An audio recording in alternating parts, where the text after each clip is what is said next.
Just another thing, you probably all noticed that when someone really likes something, they were snapping. So it's just kind of a way to kind of clap when you really want to clap, but you can't because it's going to disrupt the performer. So that's why we usually just snap when we really like something or the artist does something that's super deep and you're like, bro, that's cool. So you just kind of snap. Up next, we have Haithem, who is in his final year at UCI, and he's a poli-sci / pre-med student. He recently visited Palestine, and he will be performing a spoken word piece titled, what's your title? I don't have a title. He doesn't have a title, it's untitled. All right, thank you. Woo!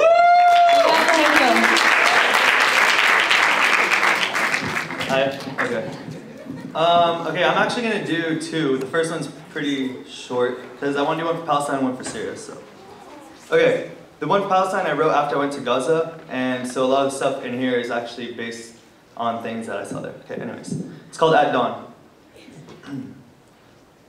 Always praying to see my father again, pondering if I'll be fortunate enough to live past the age of 10. Terrorized daily, toxic gases constrict my lungs. Demolishment of my third home, thrice my personal possessions flung. My delicate mother on crutches, my baby sister in cold sheets. Bullets which hit the windows like flies, the pests of these occupied streets. An army created for Satan from the victims of the Third Reich. Blend in with one another, both their tactics and goals alike. Headscarf or cap, crosses or cows, to whom this land belongs, to whom it is bestowed. Invaded after invasion, the irony is surreal. Like the Germans did to them, history repeated, evil's most ideal. Using tragedy as their claim for land, to make Israel theirs. Millions dying is truly horrific, but doesn't give reason for the repeated massacres. The indigenous strategically misplaced, the intruders' crimes conveniently erased, all at the cost of failed Nazi plans, all sense of humanity blinded and dazed. It's a reenactment of Rwanda, a struggle between two. Once again the world turns a cheek, a blind eye follows through. All our lives at risk, from babies to women, from calf to fawn. A miracle with every awakening, blessed if I raise that dawn.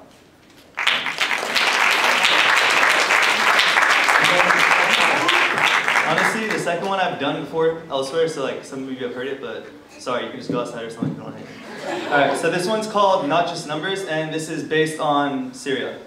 Okay. A different day, identical struggle. Houses pancaked flat, little girls scavenged from the rubble. A fearlessness grows, an anger threshold surpassed. Our silence will be shattered like this regime made of glass. Maximize artillery, minimize civility. Dropping bombs, they killing me. Can this reality truly be?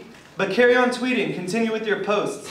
Got an A on a midterm? Interesting. Resume the boast. Our scorched bodies sizzling, machine gun fired pot roast. Maybe they'll care when we're ghost, or maybe if we had oil-filled skin and gold-covered coats. Let my struggle stay mine, as your first world problems reign supreme. But never forget the question by God, we are all just human beings. So I scream God is the greatest, as they target the heroes of the FSA. People representing our cause for popularity, making our resistance just a game. But little boy in Sham, tortured as the world turned an eye. Your eternity is fulfilled, chilling with prophets in heaven high. Your plight is my heart, your resistance my soul. Even though you're dead now, your lessons forever teaching goals. Like the Palestinians before you, rallying for your rights is exhausting, but I still shout free Syria, as Russia approves this mass slaughtering. This world more interested in politics and presidential races, but remember it's all the same game, just darker light-skinned faces. So to oppressors, asking our men to prostrate to pictures of a clown. No gun will be heavy enough to outweigh their sincerity, no pain enough to cause a frown. They stand firm in their beliefs, surely truth is on their side. Even headless by bombing, these little girls have more insight in their minds. Not just statistics, so let's give some names. Fatima from Idlib, the streets vandalized with her brains.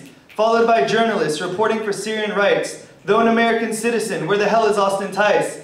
Boys like Hamza littering the cells with adolescents. Ask these heaven-sent children, is this a curse or a blessing? Sing on, little child, your sister's deaf ears can no longer hear. Shot by the monsters in the government, taking from you that which is dear. So let's make this simple, in fact let's make it clear. To support Assad is like betting against a lion for a deer. History repeats, and your actions will prove futile. It's just a matter of time until you burn. Ask the Pharaoh of the Nile.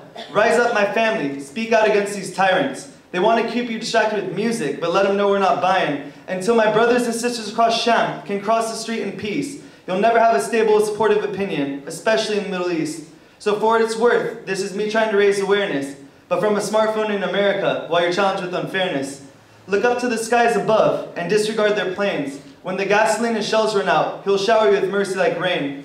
A struggle it seems, but from God like gleams, just remember this life is temporary and after you'll live like kings. With the deepest of love and the strongest of support, we pray for you each night and for that butcher to deport. To all the real men abroad, while the rest of us just stay here pretending. Never lose hope in God or love for those you're defending. Thank you.